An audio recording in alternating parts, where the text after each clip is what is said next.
Evening Troopers. And thanks for noticing. Two things tonight. First of all, I've not posted for about a week because I've had a really horrible virus. So if you have missed me, I'm touched. I really am. I've not been in the man cave all week. I didn't even watch Holmes Under the Hammer. Now that's ill. First thing I want to talk about. PSN now let us change our names. I thought about it and I had a look today.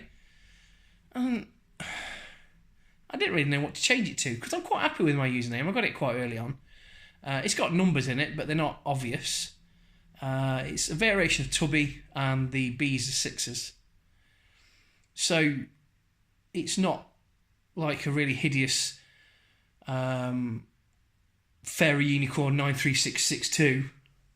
It's manageable, and you can say it out loud. And when you're gaming online, you don't look at all when you've got it. For some reason, the first one's free, but after that they're charging. First hit's always free.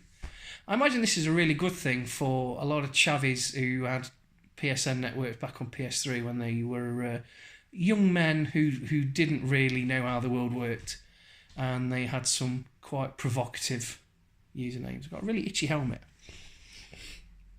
But the real reason I want to talk to you tonight is about these. I don't know if you got any of these. I've got quite a few and I really like them. The Haynes manuals. This is the Thunderbirds one. Now, this is a recommendation. If you like geeky stuff, which I'm sure you do because that's why you're here, and you like Thunderbirds, this is wicked. This genuinely is a bang tidy book. It's got really good cutaways of all the Thunderbird stuff. It's got a really good cutaway of Thunderbird's private island. And it's got a lot of lore and history. There's a Spectrum one as well, which isn't quite as good, but it's still quite good. I think you've got to pick and choose these because essentially a lot of them are, it's Christmas Eve and we haven't brought the brother-in-law or anything.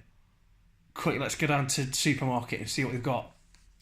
Yeah, Haynes manual, that'll do. Fun Haynes. So it's like a zombie survival guide and post-apocalyptic driving, and they're just tough. There's nothing, there's no meat to them. But there's a few of them that are really good. This one is really good.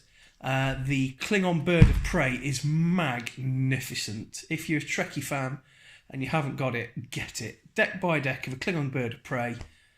I think it's classed as canon. Really good. But you know what aren't good? Star Wars ones. Now, I've got a couple of Star Wars ones. The worst one is the Aluminum Falcon. What the hell's an Aluminum Falcon? The Millennium Falcon one. It's obviously not canon now anyway, because anything made before Force Awakens has been for good or ill, but that's what's happened. But I think even at the time it was touching on non-canon. There's a lot of stuff in there that's page filler. And it's a bit depressing actually, because you think, wow, I want to see inside the Millennium Falcon.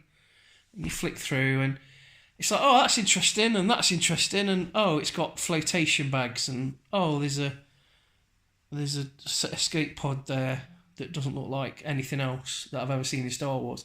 And oh, it's supposed to have a little fighter jet in between the mandibles. That's cool.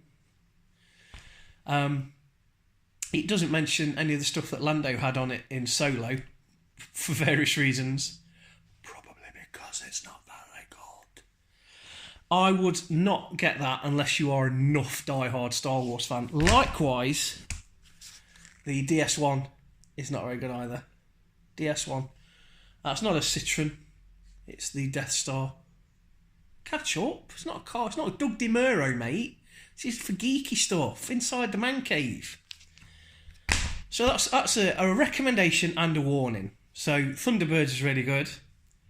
The Klingon Bird of Prey is magnificent. It's magnificent. The Enterprise one's pretty good. Yeah, it's pretty good. All the World War II tank ones are pretty wicked. But the Star Wars ones, forget about them. That's all I've got to say on that subject. If you've got any of these fancy international rescue Haynes manuals or Star Wars Haynes manuals, I stuttered then, and there's no way I'm going to re-record this all again. So you have to deal with the fact that I went a bit remix. If you've got one, leave in the comments below if you want to comment and subscribe and like and ring the bell and do all the other things that all YouTubers always tell you to do.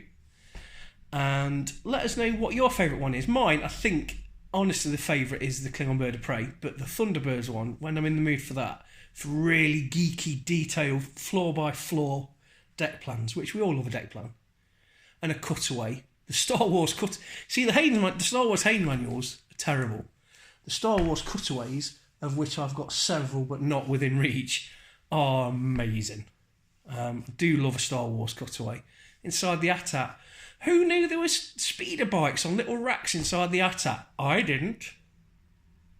So, geeky books can be a really fun thing. I read in the bath because there's a lot of me to wash, and once I've done that, it gets a bit boring.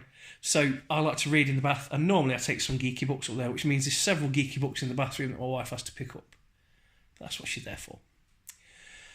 I hope you enjoyed this. I hope you're thinking about maybe getting one of these fancy Haynes manuals. You can get them from the works really cheap now, and I would heartily recommend. If I haven't already said this, I think I have, like and subscribe if you liked it. If you didn't, I'm sorry. I'm only here to make you laugh, like your mum says. And I hope you have a nice weekend, and hopefully I'll have a video that's not as bad as the last one, because it looks like classical references about 16th century literary characters don't go down well with the few people I've got subscribing. Sorry. I'm going to go and I'm going to watch the Grand Tour final episode and probably cry like a baby. Bye-bye.